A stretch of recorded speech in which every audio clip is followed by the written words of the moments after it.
Swastiastu. Selamat petang pemirsa, seputar Bali kembali hadir dengan menyajikan sejumlah informasi di antaranya. Diguyur hujan deras, puluhan rumah terendam banjir serta picu luapan air besar di jalan raya. Gempa landa NTB saat film guncangannya dirasakan di Bali.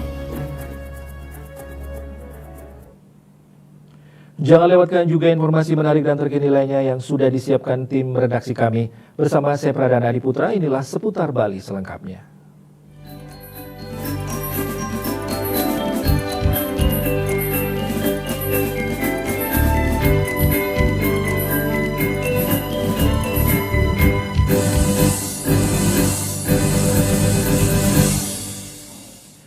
Pemirsa, hujan deras yang mengguyur wilayah Kabupaten Karangasem pada Jumat 7 Juni pagi mengakibatkan puluhan rumah warga terendam banjir. Selain merendam rumah warga, hujan deras juga mengakibatkan air meluap ke badan jalan serta memicu bencana tanah longsor dan pohon tumbang di sejumlah titik. Salah satunya di wilayah BTN Teman Intan Segidu, Kecamatan Manggis, Kabupaten Karangasem, puluhan rumah terendam banjir.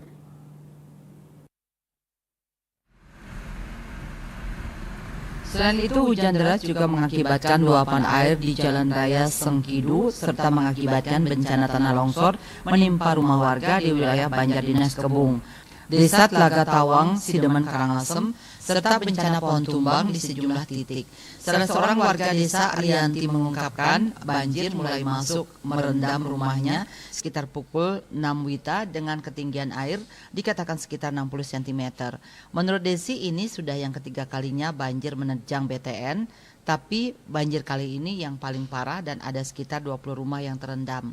Kalaksa BPBD Kabupaten Karangasem Ida Bagus Ketut Arimbawo menjelaskan pihaknya menerima sejumlah laporan terkait banjir yang menerjang rumah warga di Karangasem. Pihaknya juga sudah menurunkan sejumlah personil ke lokasi untuk melakukan asesmen dan melakukan penyedotan air yang menggenangi rumah warga. Arimbawo mengatakan tanah longsor terjadi di ruas Jalan Nasional Sanyang Ambu menuju arah Denpasar. Ia juga mengimbau pengguna jalan atau pengendara agar berhati-hati saat melintasi jalan tersebut, mengingat debit air yang membawa material longsor dari hulu ke hilir cukup deras dan kondisi jalan terpantau macet total. Denpos melaporkan. Sementara itu, jalur Amlapura Denpasar, tepatnya di wilayah Sangyang Ambu, Desa Bukbu, Karangasem, lumpuh total akibat tertutup longsor pada Jumat 7 Juni 2024. Satlantas Polres Karangasem mengarahkan pengendara untuk melalui jalur Sidemen.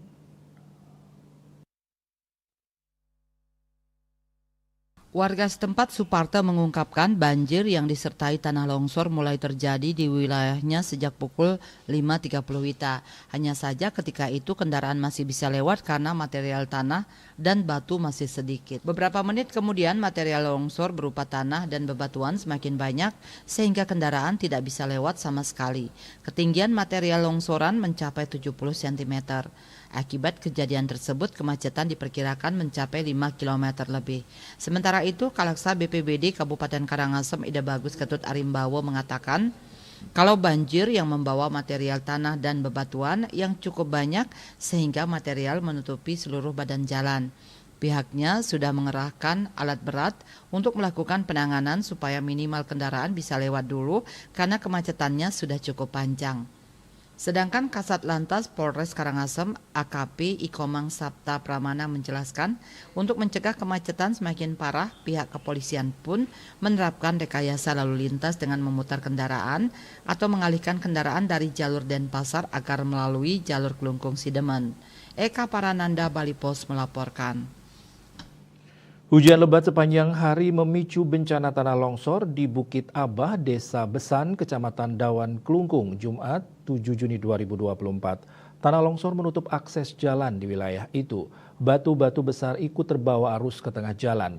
Tim TRC BPBD Kelungkung dibantu pihak kepolisian, TNI, dan warga sekitar membantu proses penanganan untuk memulihkan kondisi akses jalan.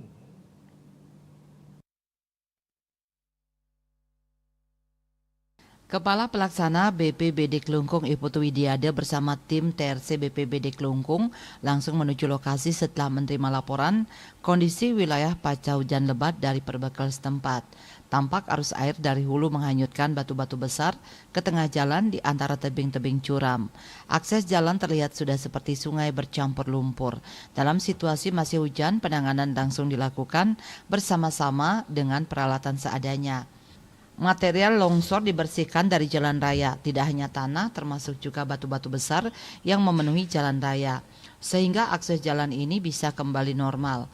Tidak hanya di Bukit Abah, tim TRC BPBD juga bergerak ke lokasi Dangin Sabang, Desa Besan karena pohon tumbang besar melintang di tengah jalan hingga membuat sejumlah kabel listrik juga ikut melintang, membahayakan warga di tengah jalan. Pohon itu langsung dipotong-potong di lokasi untuk menormalkan kembali situasi akses jalan di wilayah ini.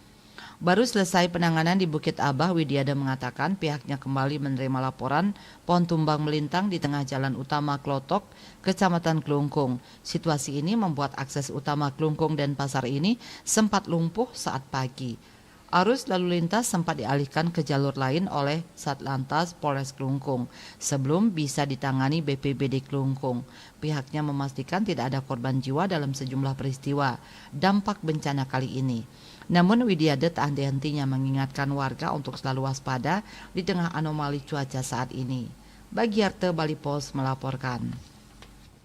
Beralih ke informasi lain, Dewan Pengurus Daerah Partai Demokrasi Indonesia Perjuangan DPD PDIP Bali menyelenggarakan berbagai lomba serangkaian memperingati Bulan Bung Karno tahun 2024 memperebutkan hadiah Rp274,5 juta.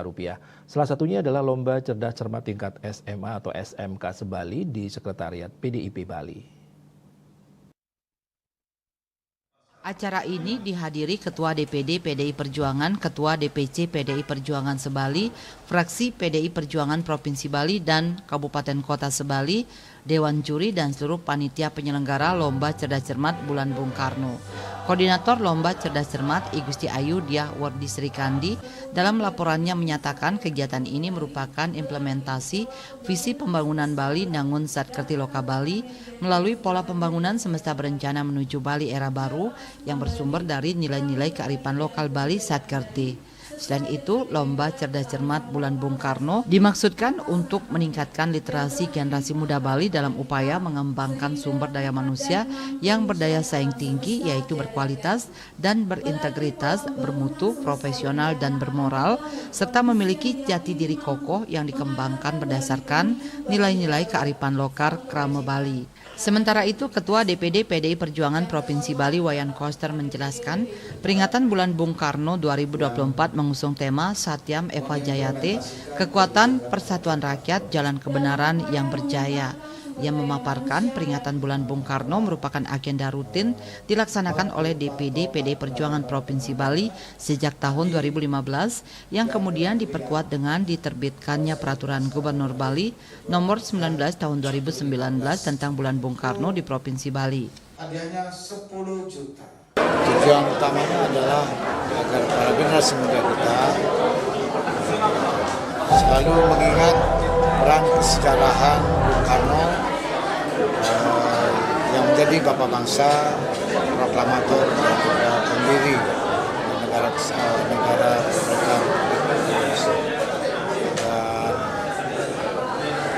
Dan melalui kegiatan Bulan Bung Karno ini juga diisi berbagai kegiatan yang berkaitan dengan kebijakan pemerintah Provinsi Bali dalam mengimplementasikan visi Nangun Satkerti Bali dan juga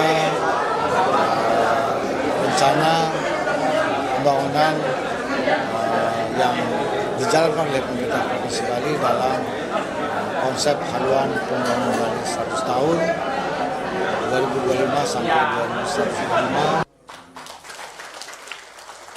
Lebih lanjut, Koster berharap menjadikan Bulan Bung Karno tahun 2024 ini sebagai momentum yang tepat untuk mensosialisasikan Peraturan Daerah Provinsi Bali Nomor 4 Tahun 2023 tentang haluan pembangunan Bali masa depan 100 tahun Bali era baru 2025-2125, 44 tonggak peradaban penanda Bali era baru dan Undang-Undang Nomor 15 Tahun 2023 tentang Provinsi Bali kepada generasi milenial sampai Gen Z di Bali. Koster menyebutkan tujuan sosialisasi ini agar masyarakat Bali khususnya generasi milenial mengetahui dan memahami berupa gambaran umum bahwa Bali telah memiliki haluan pembangunan Bali masa depan 100 tahun Bali era baru 2025-2125 yang berkaitan dengan segala upaya untuk menjaga untang alam, manusia, dan kebudayaan Bali. Guna mencapai tujuan tersebut, DPD PDI Perjuangan Provinsi Bali menyelenggarakan berbagai lomba yang dirangkai dengan kegiatan Bulan Bung Karno tahun 2024, yaitu Lomba Cerdas Cermat tingkat SMA SMK, Lomba Cerdas Cermat tingkat Universitas Perguruan Tinggi, Lomba Karya Tulis, dan Lomba Konten Kreatif. Selain itu juga menyelenggarakan Lomba Mixologi Arak Bali, Lomba Barista Kopi Bali, dan Lomba Layang-Layang KBS Big Kite Festival. Hendra, Bali TV. Indonesian Hotel General Manager Association (IHGMA) menggelar Kongres Nasional pada 6 dan 7 Juni 2024 di Grand Ballroom The Trans Resort Bali. Kegiatan diawali dengan acara welcome dinner pada Kamis 6 Juni 2024 yang dihadiri oleh General Manager dari 24 DPD di Indonesia. Welcome dinner ini dibuka dengan tarik kecak, dan menariknya beberapa penarik kecak melibatkan General Manager, salah satunya Yoga Iswara, yang juga Chairman Committee of Kongres Nasional ketiga IHGMA, serta dihadiri Ketua DPRD Badung Iputu Parwate, Kadis Pariwisata Kabupaten Badung Inyoman Rudiarte, pengurus dan Dewan Pembina IHGMA.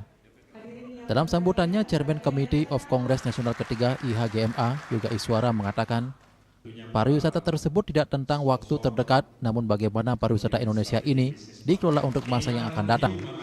Apalagi pariwisata berkelanjutan di Bali tidak cukup untuk dilakukan, karena hanya bisa bertahan atau meminimalkan konsep-konsep negatif. Bali tidak dalam keadaan baik-baik saja, sehingga IHGMA menjadi inisiator dalam menyeimbangkan melalui positive impact, melalui sebuah paradigma baru yang disebut dengan regenerative leadership, yang juga menjadi tema pada kongres ini. Tentu IHGMA di sini tidak akan diam. Artinya kami memahami bahwa proses ini perlu dicarikan jalan solusi, perlu dicarikan sebuah pemetaan yang lebih baik dalam mengurangi dampak-dampak negatif tersebut. Disinilah IHGMA hadir, baik dari hal-hal yang kecil yang bisa kita lakukan, kemudian kita mengajak regulator untuk bisa duduk bersama, melihat fakta yang ada dan bagaimana kedepannya bisa kita meminimalkan dampak itu. Ketua DPP IHGMA, Dr. Igede Arya Pering Arimbawa, mengatakan dalam IHGMA selalu memegang teguh marwah yakni profesional, integritas, dan networking.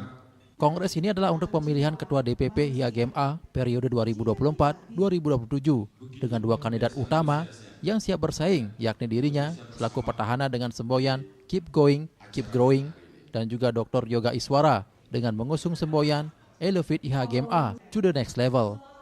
Sistem yang digunakan yakni voting. Ia menegaskan target program IHGMA ke depan adalah profesional, yakni profesional dalam tergerak bersama dengan pemerintah pusat untuk mengajak IHGMA ini lebih berperan dalam dunia pendidikan pariwisata, desa wisata, global, ketimpangan kunjungan wisatawan domestik dengan mancanegara. Sehingga kebersamaan ini menjadi suatu tonggak untuk membangun pariwisata Indonesia. Mengajak IHGMA ini, teman-teman member ini lebih berperan. Satu perannya itu apa? Dunia pendidikan pariwisata, dunia desa wisata, dunia global ke depan bersama pemerintah pusat seperti apa, dan sehingga kita bisa mendorong pariwisata itu seperti apa. Nah, ketimpangan pariwisata yang ada, ya kunjungan turis juga ataupun domestik itu kan agak timpang. Nah, kita juga berusaha mendobrak bagaimana sih ya ke depan kita melihat kebersamaan kita ini menjadi satu tonggak yang bisa sama-sama membangun pariwisata Indonesia. Sekjen IHGMA, Bustamar Koto menyampaikan Indonesian Hotel General Manager Association IHGMA yang berdiri tahun 2016 karena melihat kuantiti dan quality general manager lokal dan pihaknya ingin general manager lokal memiliki kualitas yang lebih baik. Kami sebagai orang yang bergerak di bidang industri ini ingin melihat bagaimana teman-teman lokal GM bisa mempunyai kualitas yang lebih baik sehingga mempunyai peran yang lebih baik. Kongres ini akan dibuka langsung via daring oleh Menteri Pariwisata dan Ekonomi Kreatif Republik Indonesia, Dr. Haji Sandiaga Salahuddin Uno, pada Jumat 7 Juni 2024. Kongres diperkokoh dengan acara Leaders Talk dilanjutkan dengan rapat pleno dan komisi IHGMA, pemilihan ketua umum DPP IHGMA 2024-2029, dan diakhiri dengan acara farewell dinner serta cultural visit ke Garuda Wisnu Kencana GWK pada Sabtu 8 Juni 2024. Indrawan, Bali TV. Gempa landa NTB saat tilem, guncangannya dirasakan di Bali. Kami segera kembali dengan laporannya.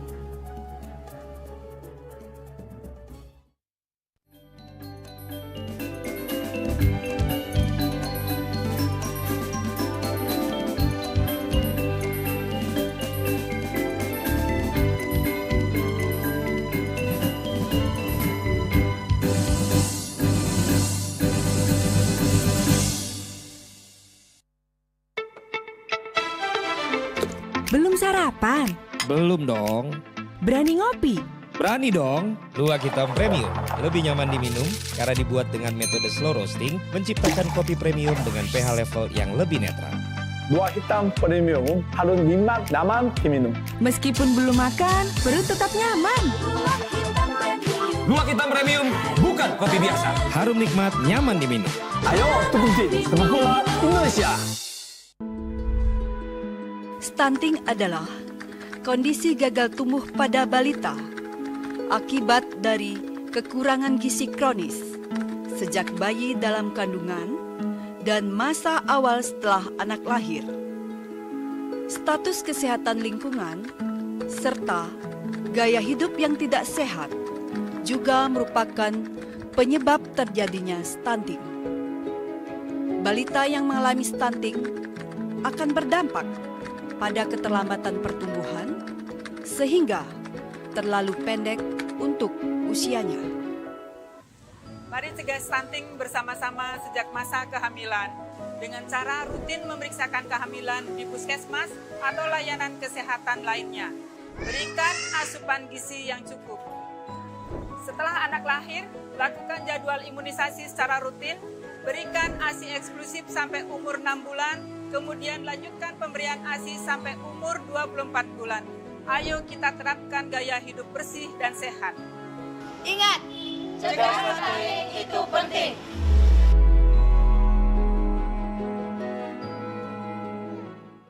ITB Stikom Bali, in collaboration with Help University Malaysia, provides the International Dual Degree Program, aiming to produce graduates with knowledge in the field of information and technology. In order to compete globally in Society 5.0, we create the entrepreneurial force that can solve technological problems in a global perspective. Join our International Dual Degree Program here at the Institute of Technology and Business of Stikom Bali.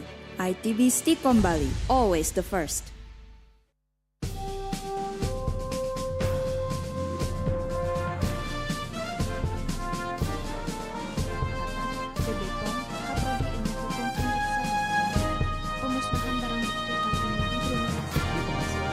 Sehingga nantinya sampah yang hanyut di bawah arus sungai akan ditahan.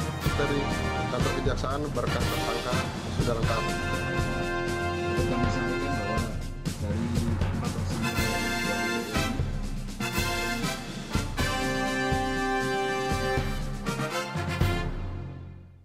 Bali terkenal akan adat dan budaya yang terbalut dalam sebuah tradisi unik. Namun akankah adat dan budaya Bali bisa dilestarikan?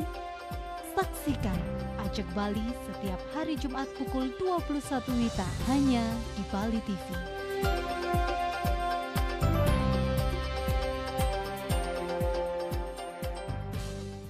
Sulingi pemangku peseraman tetap mengusahakan pendidikan moral.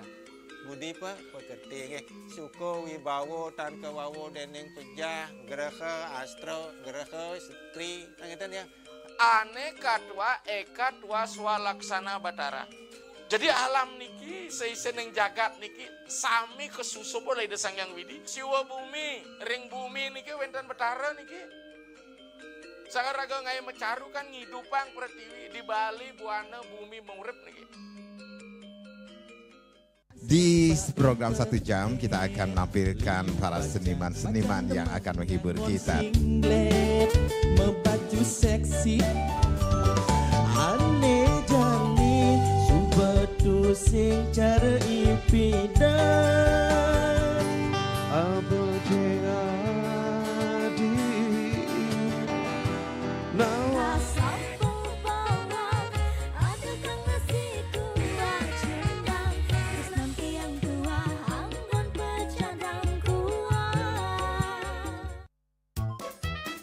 Kasih warna coklat juga. Nih ujung-ujung ini. Tuh.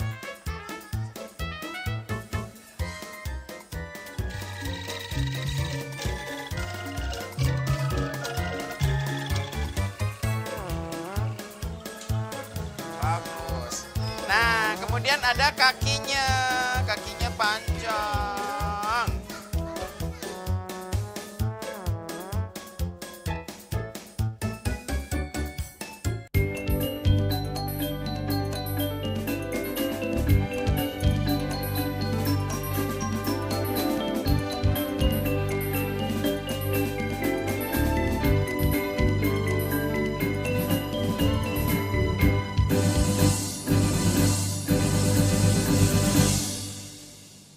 Pemirsa, bertepatan dengan Rahina Tilem Sasi Sade, gempa tektonik terjadi di wilayah Sumbawa Barat, Nusa Tenggara Barat, NTB.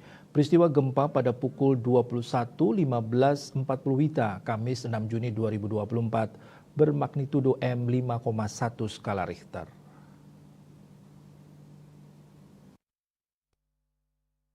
Sejumlah kabupaten kota di Bali merasakan gempa ini seperti Kota Denpasar, Gianyar, dan Badung. Kepala Pusat Gempa Bumi dan Tsunami BMKG, Dr. Daryono, dalam keterangan tertulisnya menjelaskan dari hasil analisis BMKG menunjukkan gempa bumi ini memiliki parameter update dengan magnitudo M5,1. Epicenter gempa bumi terletak pada koordinat 9,22 derajat lintang selatan, 116,94 derajat bujur timur atau tepatnya berlokasi di laut pada jarak 52 km arah tenggara Sumbawa Barat NTB pada kedalaman 10 km.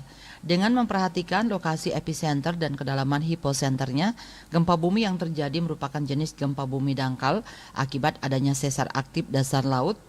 Hasil analisis mekanisme sumber menunjukkan bahwa gempa bumi memiliki mekanisme pergerakan geser naik. Gempa bumi ini dirasakan di Kota Gianyar, Badung, dan Denpasar dengan skala intensitas 3 mmi. Belum ada laporan dampak kerusakan yang ditimbulkan akibat gempa bumi tersebut. Hasil pemodelan menunjukkan bahwa gempa bumi ini tidak berpotensi tsunami. Hingga pukul 21.30 WITA, hasil monitoring BMKG belum menunjukkan adanya aktivitas gempa bumi susulan, aftershock. Masyarakat dihimbau agar tetap tenang dan tidak terpengaruh oleh isu yang tidak dapat dipertanggungjawabkan kebenarannya agar menghindari dari bangunan yang retak atau rusak diakibatkan oleh gempa. Periksa dan pastikan bangunan tempat tinggal Anda cukup tahan gempa ataupun tidak ada kerusakan akibat getaran gempa yang membahayakan kestabilan bangunan sebelum Anda kembali ke dalam rumah. Ketut Winata, Bali Post melaporkan. Ribuan orang mengikuti bersih-bersih pantai dan penanaman ratusan pohon kelapa dan cemara di Pantai Padanggala, Kesiman, Petilan, Denpasar pada Jumat pagi. Kegiatan tersebut merupakan rangkaian peringatan Hari Lingkungan Hidup Sedunia yang dilaksanakan Dinas Lingkungan Hidup dan Kebersihan DLHK Kota Denpasar.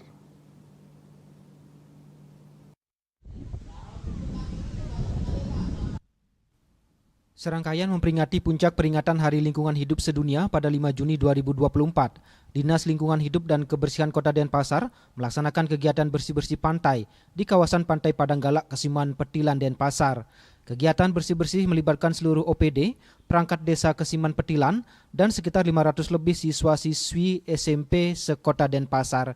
Lengkap dengan alat kebersihan dan tempat sampah, peserta menyusuri sepanjang pinggiran pantai, mengutip sampah plastik, bungkus sisa makanan, botol plastik, dedaunan, dan sampah sisa upacara. Sampah yang sudah ditempatkan pada karung kemudian diserahkan kepada panitia. Uniknya, sampah-sampah yang sudah diambil peserta tersebut kemudian ditimbang dan diganti dengan hadiah berupa souvenir dari panitia. Setelah dipilah sesuai jenisnya, yaitu organik, anorganik, serta residu, sampah kemudian diangkut menggunakan truk sampah dari DKP Kota Denpasar untuk selanjutnya dibawa ke TPA. Selain bersih-bersih pantai, pada kesempatan tersebut juga dilakukan penanaman pohon kelapa dan cemara di kawasan pantai. Sekda Kota Denpasar didampingi Kadis DLHK Denpasar, Kepala Dinas Kehutanan Provinsi Bali, perwakilan DPRD Denpasar, sempat melakukan penanaman bibit pohon kelapa dan cemara secara simbolis.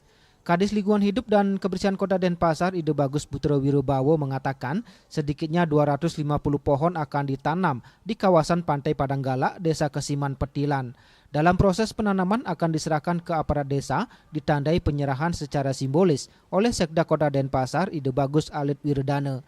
Demi wujudkan Denpasar bersih dan indah, pihaknya menghimbau kepada pengunjung Pantai Padanggalak untuk tetap menjaga kebersihan serta tidak meninggalkan sampah apapun selama berlibur dan membuang sampah di tempat yang telah disediakan.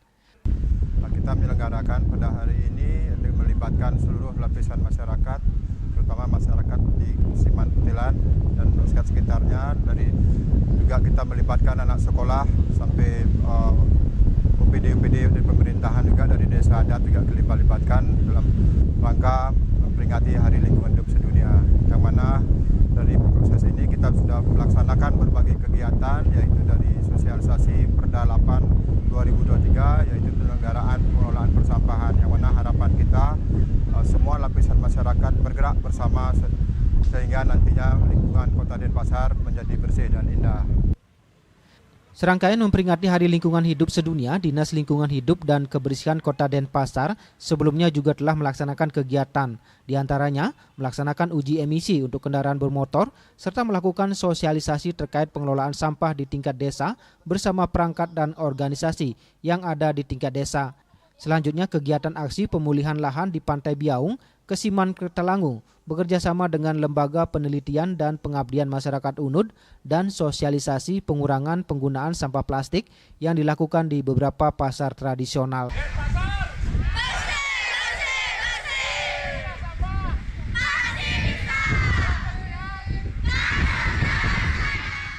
Ari Wiratmaja, Bali TV.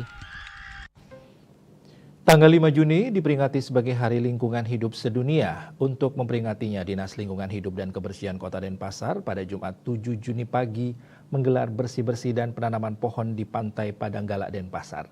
Berikut wawancara rekan kami Ari Wiratmaja bersama Kadis LHK Kota Denpasar, Ide Bagus Putra Wirabawa.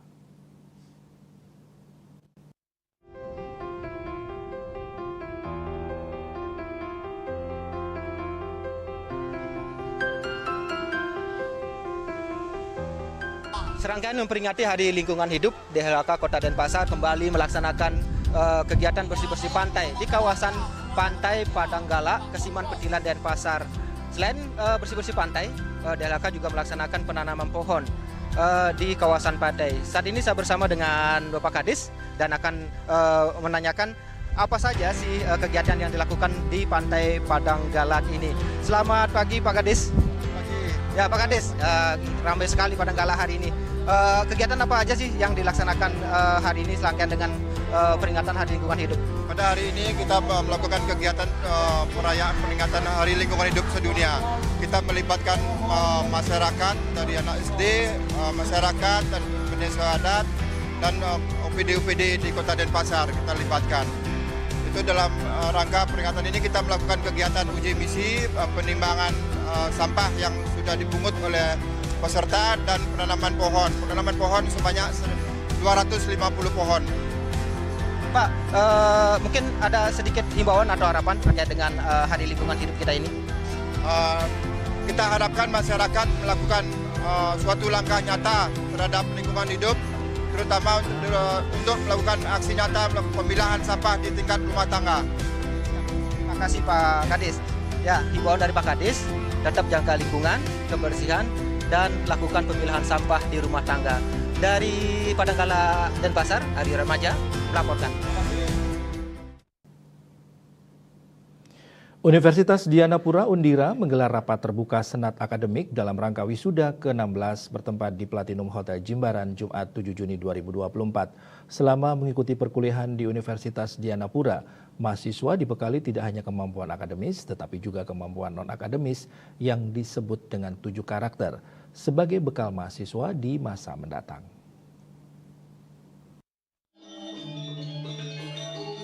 Mahasiswa yang diwisuda kali ini sebanyak 60 orang wisudawan terdiri dari Prodi Magister Manajemen sebanyak 6 orang, Manajemen 20 orang, Sastra Inggris 2 orang, Pendidikan Guru Pendidikan Anak Usia Dini 4 orang, Akuntansi 21 orang, Psikologi 2 orang, Ilmu Gizi 3 orang, dan Teknik Informatika 2 orang. Rektor Universitas Dianapura Profesor Dr. I Gusti Bagus Rai Utama dalam sambutannya mengatakan peran dan fungsi perguruan tinggi khususnya Universitas Dianapura dengan visi menjadikan perguruan tinggi teladan dan unggulan yang dilandasi pengembangan karakter kepribadian yang dikembangkan dalam 7 karakter sebagai budaya kerja yang diharapkan para lulusan lebih percaya diri, memiliki integritas, menghargai keberagaman, berjiwa entrepreneurship, yang dilandasi oleh semangat kepemimpinan yang melayani namun tetap profesional dan mampu berwawasan global. Perlu saya tambahkan dan sekaligus juga berpesan bahwa bagi adik-adik atau saudara-saudara yang lulus pada hari ini, jangan lupa bahwa kecerdasan akademik itu tidak cukup, tetapi juga harus dibekali dengan soft skill yang saya sampaikan tadi. Memiliki sikap yang berani, percaya diri, kejujuran, etika dan moralitas yang tinggi di dalam memasuki dunia kerja, termasuk juga dunia berbisnis. Ketua Yayasan Dianapura Ketut Waspada sangat berbangga di mana di usianya yang baru menginjak 13 tahun, Undira telah melaksanakan wisuda ke-16 kali.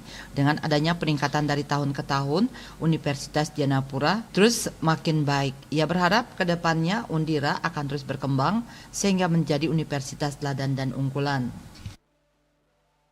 Jadi untuk itu makanya kami memiliki harapan ke depannya akan terus meningkat. Sebab impian kami adalah menjadi universitas teladan dan unggulan. Kepala LL Dikti Wilayah 8 Bali NTB, Dr. I Gusti Lanang Bagus Eratodi mengatakan, Undira merupakan kampus yang terletak di Kabupaten Badung yang mencetak lulusan di bidang pariwisata. Melihat perkembangan kampus Undira sesuai dengan misi Presiden yang akan datang, terutama mensupport lahirnya para dokter, LL Dikti Wilayah 8 mensupport Universitas Dianapura dalam waktu dekat akan memiliki prodi kedokteran dan profesi kedokteran. Sesuai dengan misi Bapak Presiden yang akan datang, terutama mensupport lahirnya para dokter, kita mensupport penuh. Universitas Dianapura mungkin tidak waktu yang lama akan memiliki prodi kedokteran dan profesi kedokteran. Wisudawan berprestasi pada wisuda ke-16 tahun 2024 peringkat ketiga diperoleh Novenda Putri Ayuni SPD Program Studi Pendidikan Guru Pendidikan Anak Usia Dini, peringkat kedua diperoleh Arlina Laila SPD Program Studi Pendidikan Guru Pendidikan Anak Usia Dini, dan peringkat pertama diperoleh Gede Agus Widiantara SAK Program Studi Akuntansi. Saputra Bali TV. Sebanyak 25 murid dari kelompok B TK Alit Kirana diajak untuk berkunjung ke Joy Boy Claw Machine Factory. Kunjungan ini merupakan bagian dari kegiatan edukasi dan rekreasi yang diselenggarakan oleh TK Alit Kirana untuk memberikan pengalaman bermain yang unik dan menarik kepada anak-anak. Pemilik Joy Boy Claw Machine Factory Sung menyambut kedatangan murid-murid dengan antusias. Sung menjelaskan bahwa kehadiran Joy Boy Claw Machine di Bali, khususnya di Indonesia, bertujuan untuk memberikan pengalaman bermain yang lebih seru dan menarik bagi anak-anak dengan konsep yang berbeda dari claw machine biasa. Joy Boy Claw Machine Factory bukan hanya tempat bermain, tetapi juga merupakan tempat jualan yang menyediakan permainan, snack, minuman, dan makanan. Pengunjung dapat berbelanja di Joy Boy Claw Machine Factory dengan cara bermain, sehingga pengalaman berbelanja menjadi lebih menyenangkan. Selain menyasar anak-anak, Joy Boy Claw Machine Factory juga menyambut kedatangan orang dewasa dengan menyediakan kebutuhan sehari-hari seperti minyak goreng dan deterjen. Dengan lebih dari 50 item yang tersedia terdiri atas boneka, makanan, dan minuman ringan. Pengunjung juga dapat menukarkan poin atau secara elektronik maupun gadget untuk mendapatkan barang-barang yang bermanfaat di rumah. Ini sebenarnya macam claw machine kayak sudah ada di luar negeri ya, kayak di Taiwan, di Jepang itu sudah banyak yang seperti ini. Saya mau bawa claw machine seperti ini ke Bali, ke Indonesia, khususnya buat anak-anak di sini biar bisa dapat juga main. Karena biasanya kalau di tempat lain ya claw machine-nya kan lembek, abis itu nggak seru. Kalau di sini kita bikin semua orang pasti bisa dapat itemnya dengan nominal harga tertentu gitu. Jadi orang-orangnya juga dapat senang, juga dapat item yang dia suka. Joyboy ini konsepnya seperti tempat jualan ya, tapi jualan dengan permainan gitu. Jadi peralatan di sini ini nggak cuma boneka, mainan, kita juga ada snack, ada minuman, ada makanan. Jadi kita kayak belanja di toko, tapi kita dengan cara bermain begitu. Kita di sini mesin kira-kira ada 50-an ya itemnya yang bisa dicapit. Kebanyakan sih boneka dan snack. Tapi kalau misalnya kebanyakan dapat boneka atau snacknya mau ditukarkan jadi poin juga bisa. Jadi bisa ditukarkan ke elektronik, bisa ditukarkan ke gadget, itu barang-barang yang bisa dipakai di rumah. Harapan kedepannya biar anak-anak di Bali sama orang dewasa juga dapat tempat bermain yang lebih seru dan lebih menguntungkan lah. Maksudnya dapat senangnya, dapat barangnya yang bermanfaat juga. Kepala Sekolah TK Alit Kirana mengungkapkan kegembiraan anak-anak dalam kunjungan mereka ke Joyboy Claw Machine Factory. Kunjungan ini diharapkan dapat menjadi awal dari kerjasama yang lebih lanjut antara TK Alit Kirana dan Joyboy Claw Machine Factory, serta memberikan pengalaman bermain yang berkesan bagi anak-anak. Untuk hari ini kita ajak anak-anak dari kelompok B TK Alit Kirana ke Joyboy sejumlah 25 anak. Kita senang sekali dapat kesempatan untuk datang berkunjung ke sini bersama anak-anak. Terlihat anak-anak di sini sangat ceria menikmati apa yang ada permainannya di sini, dan ini mungkin akan berlanjut untuk kerjasama selanjutnya bersama kita. Di sini juga anak-anak sudah terlihat bisa melatih ketangkasannya, bisa bermain sesuai keinginannya, dan nanti anak-anak pasti akan banyak cerita, mengeksplor cerita ke orang tuanya. Harapan kedepannya semoga nanti tahun-tahun kedepannya kita bisa seperti ini, dan Joyboy ini tambah berkembang lagi ke depannya. Dengan semangat untuk terus berkembang, Joyboy Claw Machine Factory diharapkan dapat menjadi destinasi bermain yang populer dan memberikan manfaat yang lebih kepada anak-anak dan orang dewasa di Bali. Bunga Widrayani, Bali TV. Kami akan segera kembali dengan informasi Giri Praste buka PKB ke-46 Kabupaten Badung tahun 2024.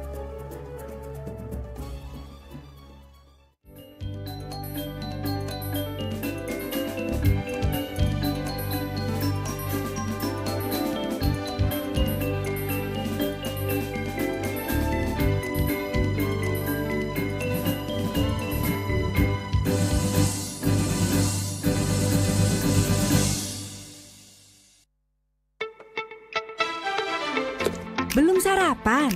Belum dong. Berani ngopi? Berani dong. Luwak Hitam Premium lebih nyaman diminum karena dibuat dengan metode slow roasting, menciptakan kopi premium dengan pH level yang lebih netral. Luwak Hitam Premium harus nikmat nyaman diminum. Meskipun belum makan, perut tetap nyaman. Luwak Hitam Premium bukan kopi biasa. Harum nikmat, nyaman diminum. Ayo, tunggu pula Indonesia.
Marjang risampun anak ke alit nek kulit.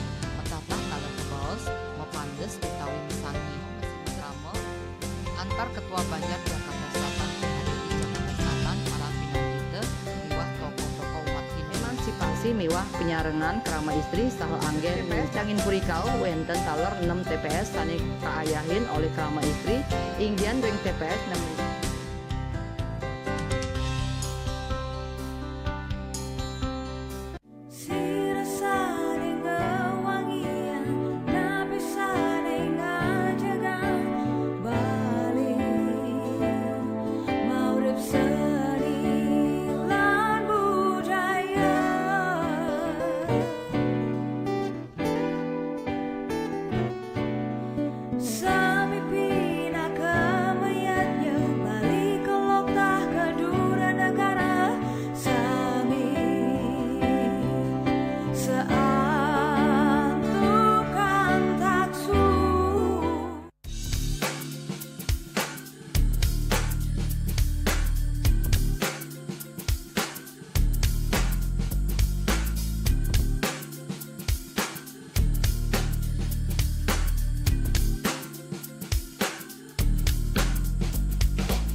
jani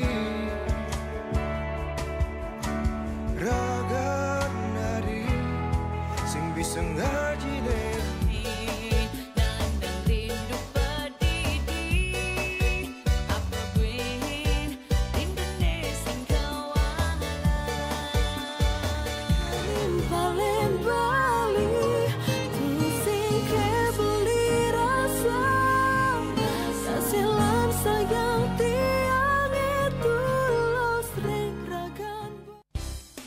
mengetahui perkembangan sektor pertanian yang ada di Bali, baik dari segi teknik maupun pemasarannya, saksikan dalam program Agrobisnis setiap hari Rabu pukul 16.30 WITA. Hanya di Bali TV.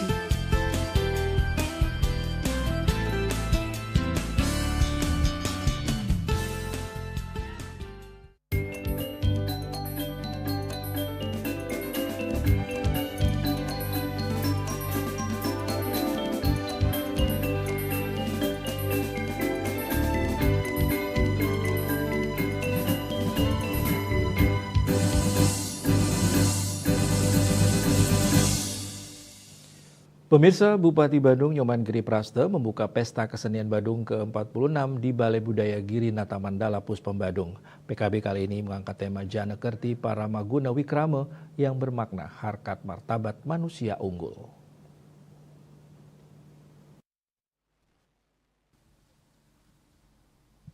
Bupati Giri Praste usai membuka PKB ke-46 Kabupaten Badung mengatakan pelestarian budaya merupakan yang utama, bukanlah hasil lombanya. Untuk itulah Pemkab Badung senantiasa mendukung kegiatan-kegiatan yang bertujuan melestarikan ataupun mengajarkan budaya Bali. Dikatakan Bali bisa maju tanpa menggerus budaya Bali itu sendiri. Oleh karena itu, kegiatan Pesta Kesenian Bali ini bukan sekedar mencari juara namun melestarikan kebudayaan Bali. Bali yang ada di Kabupaten Badung yang ke-46. Jadi ini adalah bagian daripada proses pelestarian. Di samping juga ada lomba-lomba yang kita lakukan. Bukan lombanya yang kita tonjolkan, tetapi pelestarian yang kita tonjolkan hari ini. Sudah barang tentu tugas kita adalah bagaimana melestarikan program-program yang bagus yang sudah ada dari dulu, apalagi kesakralan wilayah. Saya kira dengan momentum hari ini kita bisa lakukan dengan baik. Begitu juga nanti ke depan ketika PKB ada di Bali ini, semua kegiatan kami dari Kabupaten Badung sudah ada dutanya. Artinya apa? Partisipasi kami kuat. Bagian daripada pelestarian. Sekali lagi Bali boleh maju, tapi dengan kemajuan Bali ini jangan sampai terus akar adat dan budaya kita. Ini adalah salah satu bentuk pelestarian. Bupati terkait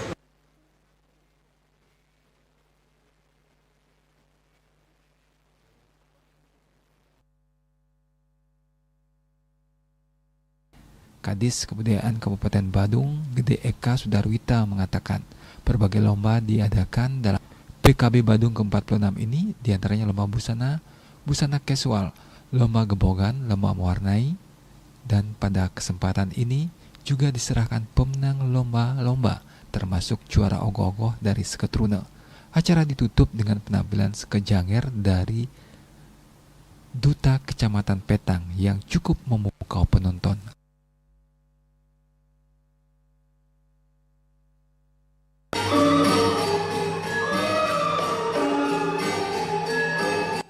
Agus Sudiatmika, Bali TV.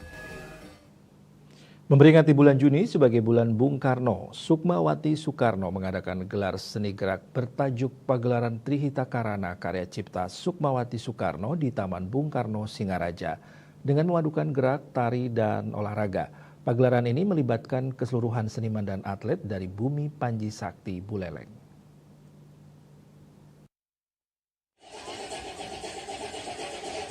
Tidak hanya seni tari, bonres, Dwi Mekar, wayang kulit, dan seni barongsai dan kesenian tradisional lainnya turut menyemarakkan kegiatan tersebut. Olahraga yang terpilih adalah kolaborasi olahraga pencak silat dan tinju dari Pertina Buleleng yang dipadukan dengan tari kecak. Menurut Sukmawati Soekarno, inti dari pagelaran ini adalah melestarikan seni dan budaya Bali dengan fokusnya adalah memadukan seni dan gerak. Bahwa aktivitas daripada generasi muda, atlet-atlet muda gitu kurang terlihat. Jadi kalau kurang terlihat ya kurang dikenal oleh generasi muda. Makanya Ibu pikir lebih baik dikemas bersama, karena itu sama juga seni tari sama seni olahraga tuh tidak terlalu berbeda lah. Cuma kalau seni tari lebih unsur keindahan, tapi kalau olahraga itu kan power ya. Selain dihadiri masyarakat Kota Singaraja, Dirjen Kebudayaan Kemendikbudristek RI diwakili Kepala Balai Pelestarian Wilayah 15 Abi Kusno serta staf khusus Menteri PPPA IG Agung Putri Astrid Kartika. Yasri Yuli, Bali TV. Anak-anak berkebutuhan khusus termasuk autis dengan IQ rata-rata di bawah 70 juga mampu untuk berkreasi. Hal yang diperlukan adalah dorongan dari orang tua dan guru sehingga anak-anak tersebut mampu menghasilkan karya sendiri.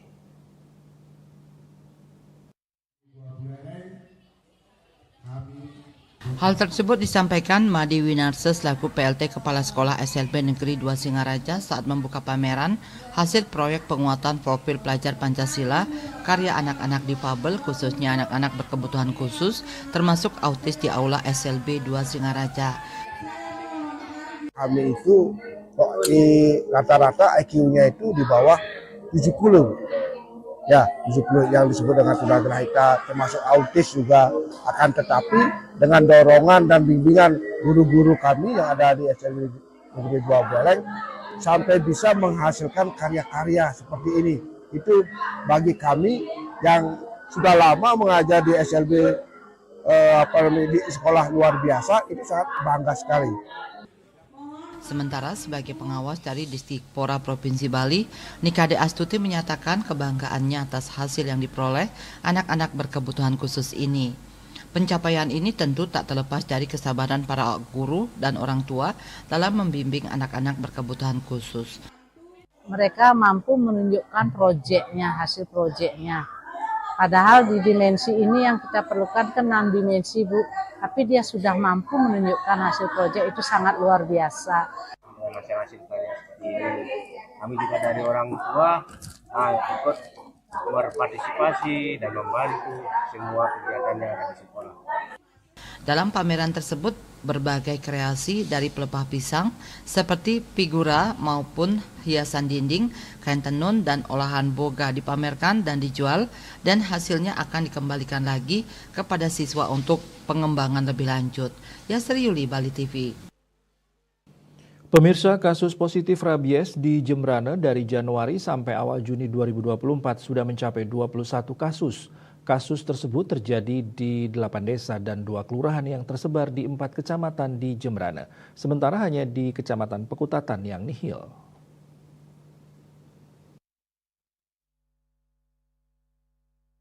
Vaksinasi rabies di zona merah sudah rampung dilaksanakan.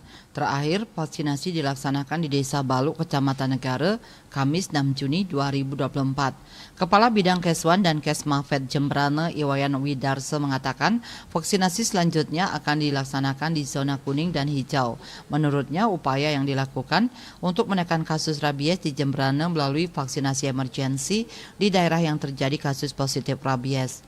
Kemudian vaksinasi massal yang menyasar desa yang sudah pernah terjadi kasus positif rabies. Sebanyak 10 desa dan kelurahan di Jembrana masuk zona merah rabies. Vaksinasi menyasar hewan penular rabies HPR, terutama anjing. Pihaknya berharap tidak ada penambahan kasus lagi. Vaksinasi massal selanjutnya menyasar desa zona kuning.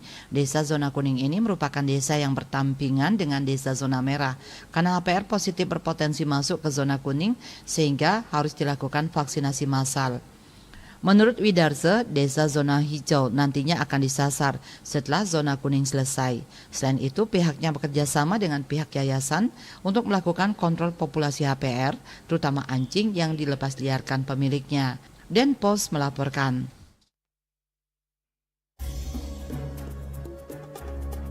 Jemberana waspadai peningkatan kasus DBD. Kami segera kembali dengan informasinya.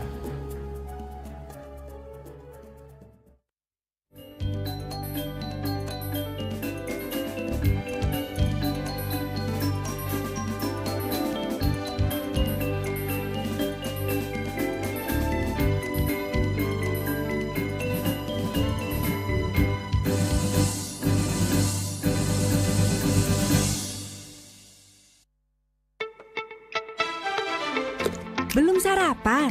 Belum dong. Berani ngopi? Berani dong. Luwak Hitam Premium lebih nyaman diminum karena dibuat dengan metode slow roasting, menciptakan kopi premium dengan pH level yang lebih netral. Luwak Hitam Premium harum nikmat nyaman diminum. Meskipun belum makan, perut tetap nyaman. Luwak Hitam Premium bukan kopi biasa. Harum nikmat, nyaman diminum. Ayo, tukungji, sepak bola Indonesia. Halo ayah, halo ibu. Tahun pelajaran baru sudah tiba. Ayo daftarkan putra-putri kesayangan di TK Alit Kirana Denpasar. Kelompok A usia 4 hingga 5 tahun, B usia 5 hingga 6 tahun. Ada ekstrakurikuler menari Bali, menggambar, menjejahitan, panahan, bahasa Bali, dan lainnya. Info lebih lanjut hubungi Bu Guru Intan dan Bu Guru Eka ya. Ayo, jangan kelewatan, gratis uang gedung.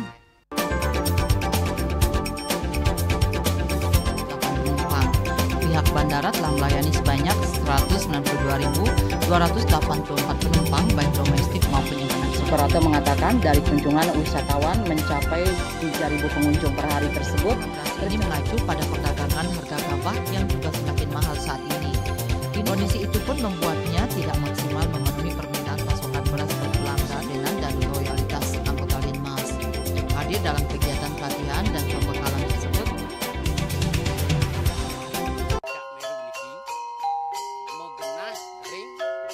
Selanjutnya tahun 1639 atau tahun 1707 akan di pura ini dapat dikelompokkan Ratu Penatih, penyungsung sejebak jagat pejen. Pengumpul Ijen selaku anggota pengalian di pengumpul jumlah warga serta memohon taksu bagi mereka para penekun spiritual atau balian di Bali.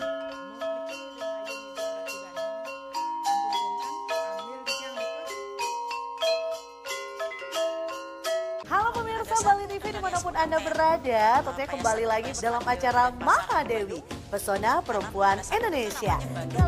Denpasar. Jadi tetap namanya dia Upaya Sagung Bandung sampai sekarang. Namanya selalu memeriksa diri kita sendiri. Jadi kalau ada hal yang tidak normal, Programnya bisa langsung menyupport anak itu sendiri. Jadi sebagai orang tua asuh si A atau si B ya. Karena satu teman dekat di sini kan adalah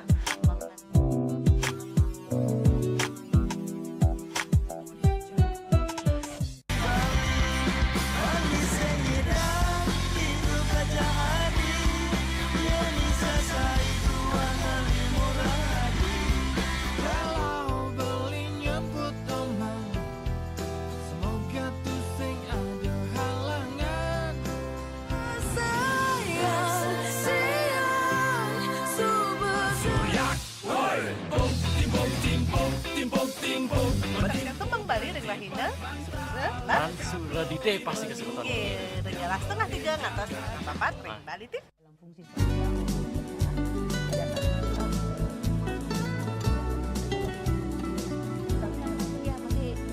saya dokter ya.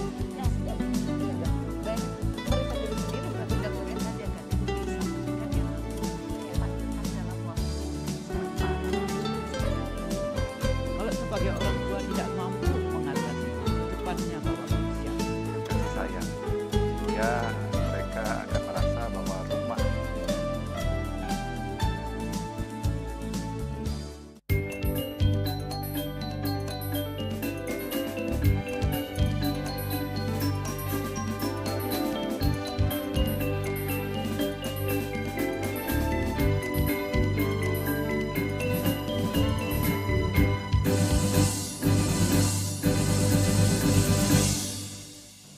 Pemirsa, tren kasus demam berdarah denggi DBD di Kabupaten Jemberana selama 5 bulan terakhir mengalami kenaikan. Setiap bulan jumlah pasien DBD meningkat mulai Januari 12 orang hingga Mei sebanyak 55 orang. Meskipun dibandingkan dengan tahun lalu lebih kecil, namun kondisi ini menjadi kewaspadaan Dinas Kesehatan Jembrana.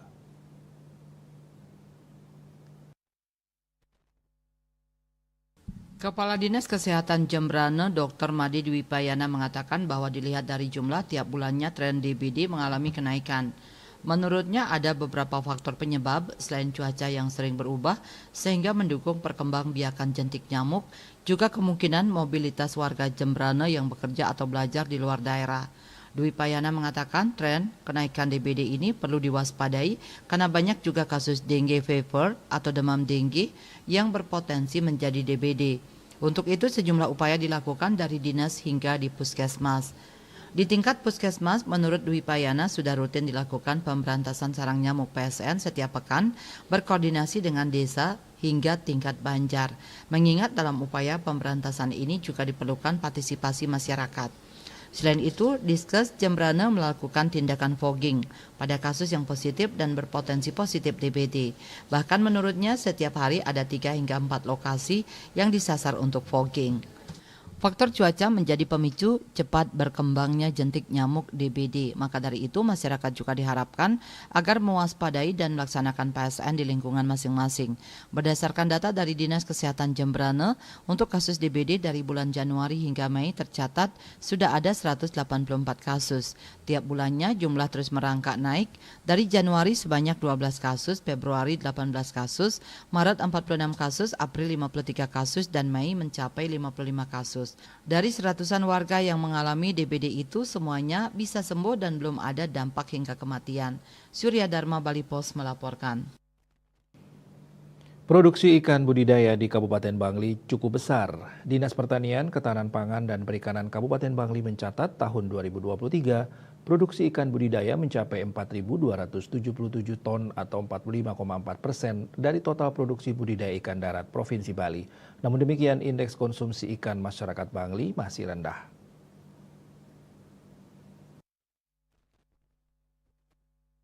Kepala Dinas Pertanian dan Ketahanan Pangan Kabupaten Bangli Iwayan Sarmo mengungkapkan indeks konsumsi ikan masyarakat Bangli tahun 2023 baru mencapai 39,65 per kapita per tahun. Angka tersebut berada di bawah indeks konsumsi ikan masyarakat Provinsi Bali yang telah mencapai 47,09 bahkan nasional yang telah mencapai 58,48 kg per kapita per tahun. Dalam upaya meningkatkan konsumsi ikan di masyarakat, Dinas PKP Bangli selama ini rutin melakukan sosialisasi lewat gerakan memasyarakatkan makan ikan gemar ikan. Dalam kegiatan itu dilakukan juga pembagian ikan kepada masyarakat. Seperti halnya yang dilaksanakan pada Kamis 6 Juni, Pemka Bangli membagikan paket di SMPN 4 Tembuku. Kegiatan itu menyasar siswa dan balita stunting. Kegiatan gemar ikan seperti ini sudah dilakukan 5 kali berturut-turut sejak 2020. Melalui gerakan ini diharapkan ke depan dapat meningkatkan status gizi masyarakat. Dayus Wasrina, Bali Post melaporkan. Tingkat bunuh diri suicide rate di Bali pada 2023 menjadi yang tertinggi di seluruh provinsi di Indonesia. Angkanya mencapai 3,07 jauh di atas provinsi lainnya seperti daerah istimewa Yogyakarta di angka 1,58, Bengkulu 1,53, Jawa Tengah 1,2, Sulawesi Utara 0,90, Jawa Timur 0,58 dan Sumatera Barat 0,56.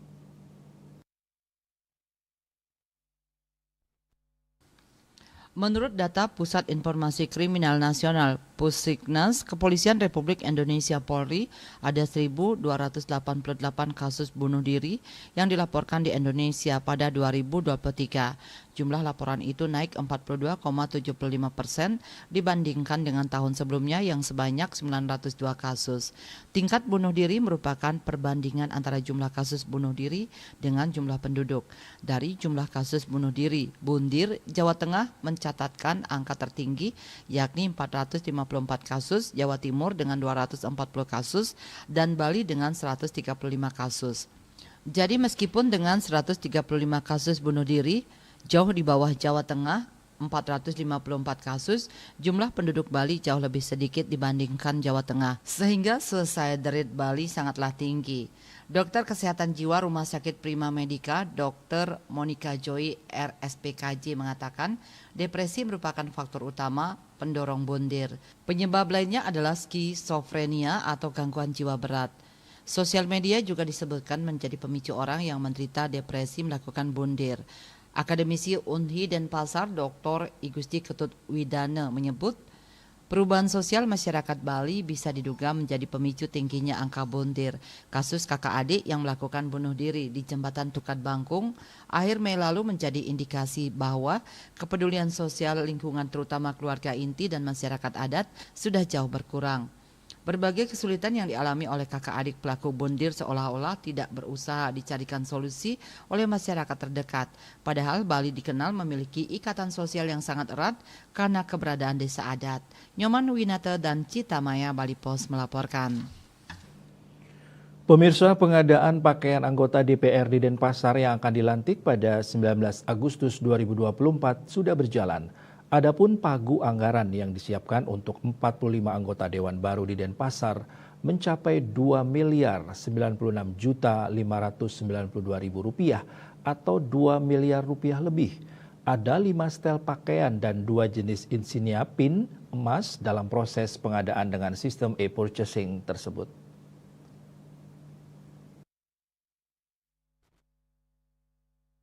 Sekretaris Dewan Sekwan Kota Denpasar Egede Made Baju Pravita Kamis 6 Juni mengatakan proses pengukuran pakaian untuk anggota DPRD Kota Denpasar yang akan dilantik sudah dilakukan pada awal Juni 2024. Adapun 5 jenis setel pakaian yang akan diterima anggota Dewan yang akan dilantik yakni pakaian sipil lengkap PSL, pakaian dinas harian PDH, pakaian sipil resmi PSR, pakaian berciri khas daerah dan pakaian sipil harian PSH. Pakaian yang diterima lengkap dengan peci dan label nama.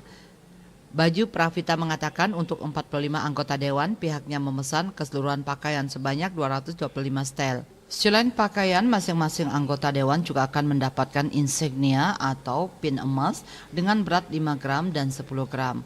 Khusus untuk anggota pin emas yang didapat hanya 5 gram, sementara 10 gram untuk masing-masing pimpinan. Salah satu pakaian tersebut nantinya akan dipakai saat pelantikan, sehingga proses pengadaan semua pakaian sudah rampung bulan Juli. Pelantikannya tetap tanggal 19 Agustus sesuai masa kerja mereka, belum ada pergeseran tanggal. Hingga saat ini pihaknya belum menerima surat keputusan SK untuk pelantikan termasuk petunjuk teknis juknis pelantikan. Hanya saja yang dia terima baru sebatas SK penetapan 1 KPU Kota Denpasar. Dia mengaku masih akan terus melakukan komunikasi ke KPU Kota Denpasar agar pelantikan berjalan sesuai jadwal. Terkait pakaian pelantikan, dia mengatakan masih menunggu kesepakatan Dewan yang baru. Apakah menggunakan pakaian adat karena pada saat jadwal pelantikan merupakan hari purnama atau menggunakan pakaian dinas. Bisnis Bali melaporkan. Pemirsa, jangan beranjak dulu, kami segera kembali dengan laporan. Tingkatkan kunjungan wisatawan di Spar Kelungkung, pertimbangkan berikan fee.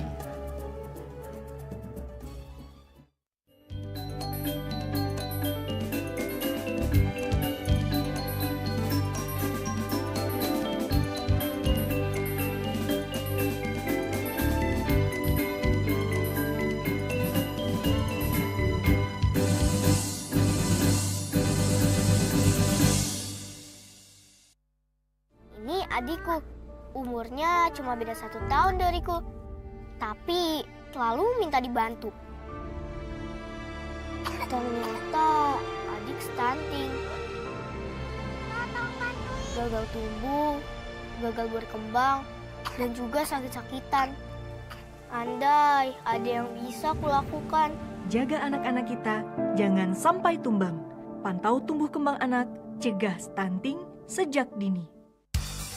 Optik Sahabat, optik terbaik nomor 1 pilihan masyarakat di Bali. Produk berkualitas menggunakan lensa terbaik. Harga bersaing serta dengan pelayanan yang sangat ramah.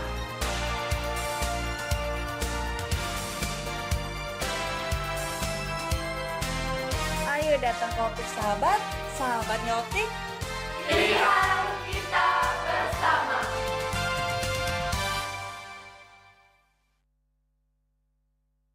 pusat oleh-oleh terlengkap dan termurah yang ada di Bali. Dewata Oleh-oleh khas Bali kini hadir semakin lengkap dengan beragam produk.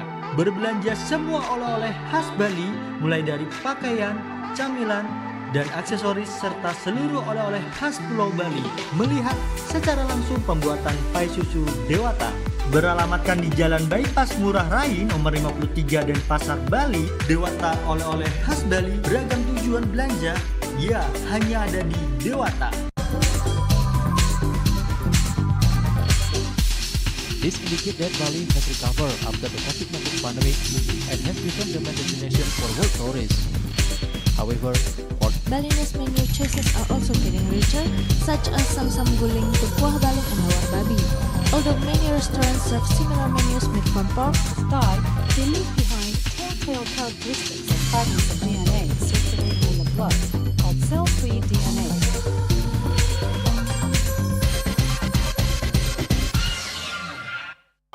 Ngepat juga. Ya. 4. Tumpang alit-alit iki papat.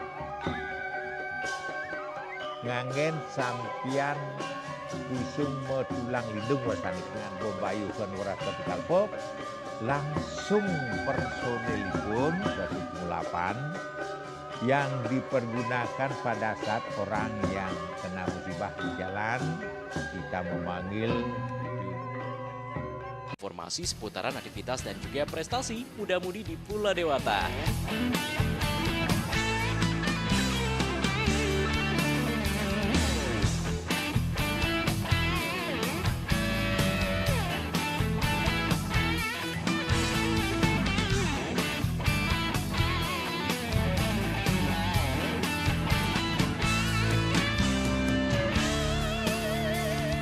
Terus kembangkan kreativitas, YWE, dan juga narkoba.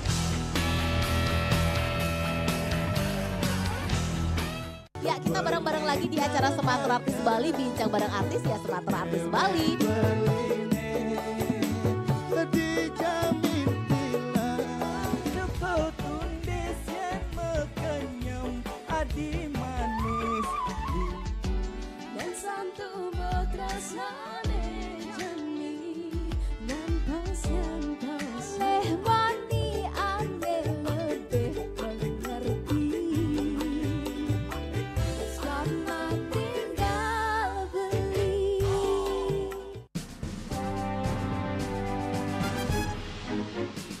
Di Nusa Penida, cuaca panas terik ini kini membuat sebagian besar wilayah Nusa Penida semakin kering dan tandus rupiah. Herawati mengatakan kini telah dilakukan penyitaan 31 juta rupiah. Tindak pidana yang telah memiliki kekuatan hukum dan 5 butir ekstasi berat bersih 1,70 gram. Saat diperiksa, tersangka lalu mengaku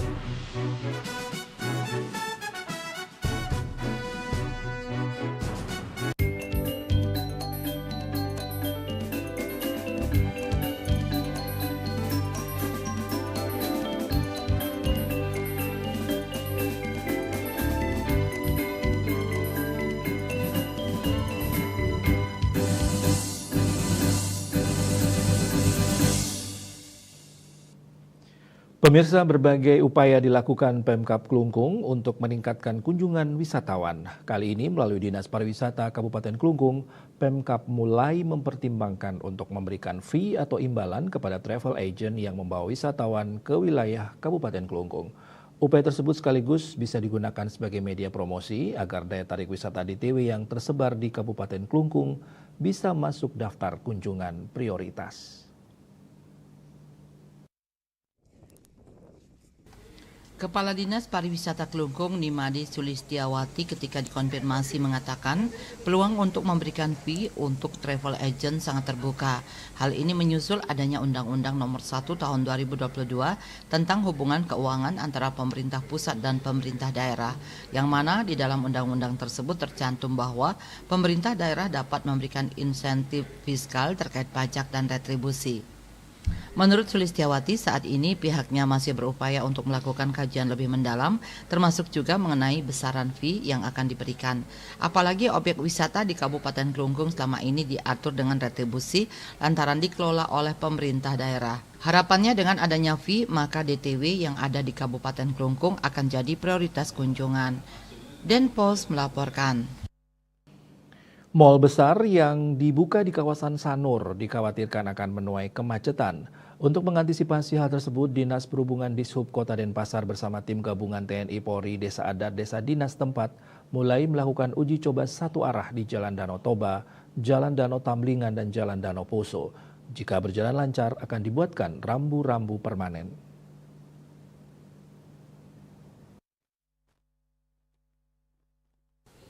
Kepala Dishub Kota Denpasar Iketut Sriawan mengungkapkan uji coba pemberlakuan satu arah sudah berlangsung. Pihaknya sekaligus melakukan sosialisasi kepada masyarakat dan pengguna jalan. Proses uji coba dan sosialisasi akan berlangsung hingga pekan depan. Bila berjalan lancar, pemberlakuan satu arah di Jalan Danau Toba menuju Jalan Danau Tamblingan hingga Jalan Danau Poso, Sanur, Denpasar Selatan tersebut akan segera dibuatkan rambu-rambu lalu lintas permanen. Ujung arus satu arah berada di simpang Danau Tamblingan dan Danau Poso. Sementara Jalan Danau Poso masih akan diberlakukan dua arah. Sriawan menambahkan jalan satu arah diberlakukan untuk kenyamanan dan keamanan masyarakat dan pengguna jalan. Sebab jika tidak dilakukan satu arah, kekroditan dipastikan terjadi setelah mal tersebut diresmikan. Bisnis Bali melaporkan. Ratusan umat Hindu Sukaduka Hindu Dharma Banjar Ciledug menggelar upacara Nuasin dan Nektegan Karya sambut Puja Wali ke-59 Pura Dharma Sidi Ciledug yang jatuh pada Rabu Budak Kliwon Ugu 12 Juni 2024. Nuasin karya tersebut bertujuan memusatkan pikiran sehingga karya Puja Wali berjalan lancar dan baik, tidak terjadi halangan apapun juga.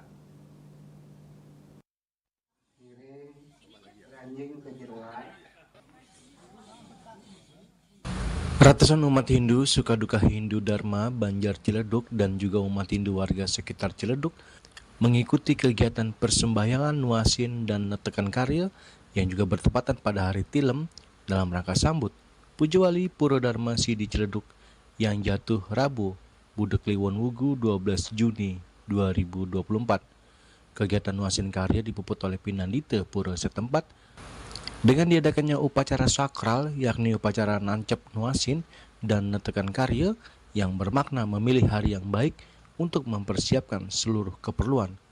Upacara agar segala hal bisa berjalan lancar tanpa adanya halangan baik secara skala maupun niskala. Kita kebetulan hari ini melaksanakan Nuasin Karya dalam dan rangka Nektegan Karya.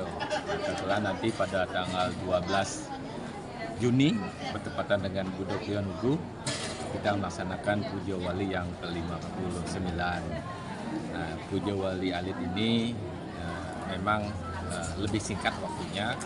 Lihat dari upokannya memang tidak sebanyak Puja Wali Madya maupun Ageng atau Tamu.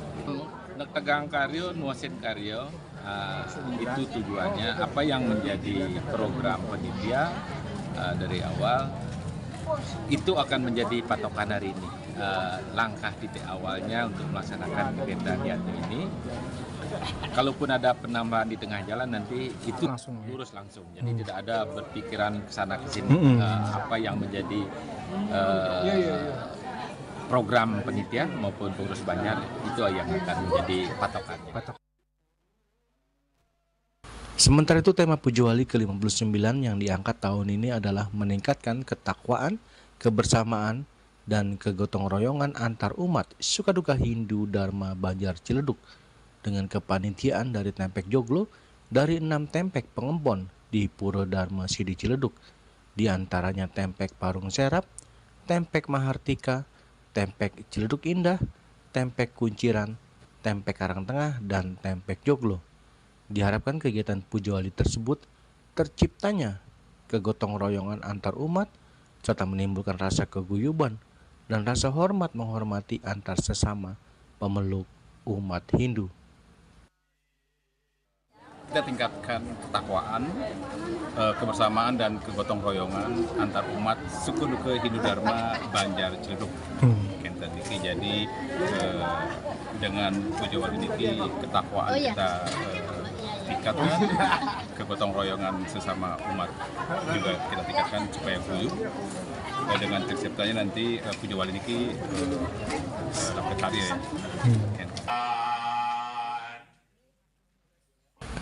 Dari Jakarta, Juli Suwarta dan Ketut Sumadiasa melaporkan. Dan kini kami sampaikan informasi perakiraan cuaca untuk kabupaten kota di Bali berlaku besok.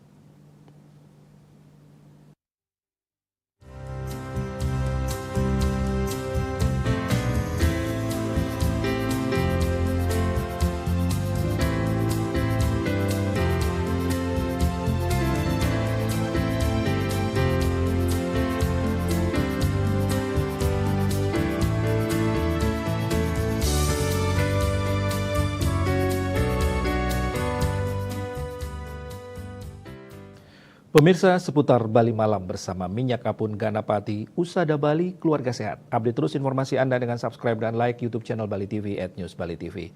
Mewakili redaksi yang bertugas, saya Pradana Adiputra pamit undur. Selamat malam dan sampai jumpa. Om Santi, Santi, Santi, Om.